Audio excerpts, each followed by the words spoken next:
Ang babae sa Balete Drive ay isa sa mga pinakatanyag na urban legend sa Pilipinas, partikular na sa lungsod ng Maynila. Ang bawat kwento tungkol sa kanya ay nagbibigay daan sa mga kakaibang damdamin ng takot at misteryo sa mga tagapakinig. Ayon sa kwento, ang babaeng sa Balete Drive ay isang multo na madalas na nakikita sa sikat na kalsada ng Balete Drive sa Quezon City. Sinasabing ang kanyang paglitaw ay nagsisimula sa gitna ng gabi, kapag ang kalsada ay tahimik na at walang masyadong sasakyan.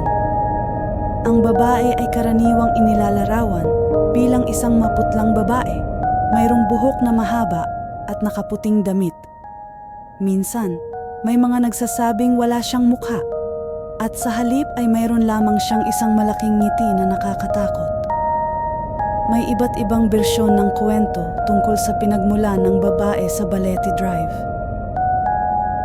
Isa sa mga popular na bersyon ay ang kwento ng isang babae na nasawi sa isang aksidente sa kalsada at ang kanyang kaluluwa ay nananatili sa lugar. Naglalakad at naghahanap ng katarungan unang kanyang nawalang kasintahan. Sa ibang bersyon naman, siya ay isang dating estudyante na nagbigti sa isang puno ng balete sa kalsada at ang kanyang kaluluwa ay hindi makapagpahinga.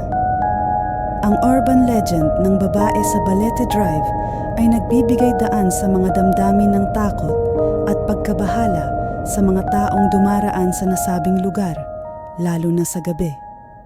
Maraming mga kwentong bayan at mga testimonya mula sa mga taong nagsasabing sila ay may mga personal na karanasan mula sa kanyang kakaibang presensya.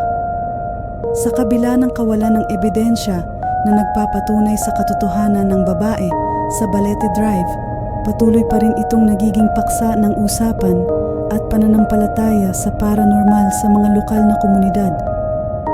Ang bawat kwento at karanasang may kaugnayan sa kanya ay patuloy na nagpapakilos sa imahinasyon ng mga tao, nagpapalakas sa kahalagahan ng kababalaghan at misteryo sa kanilang kultura at pag-uugali.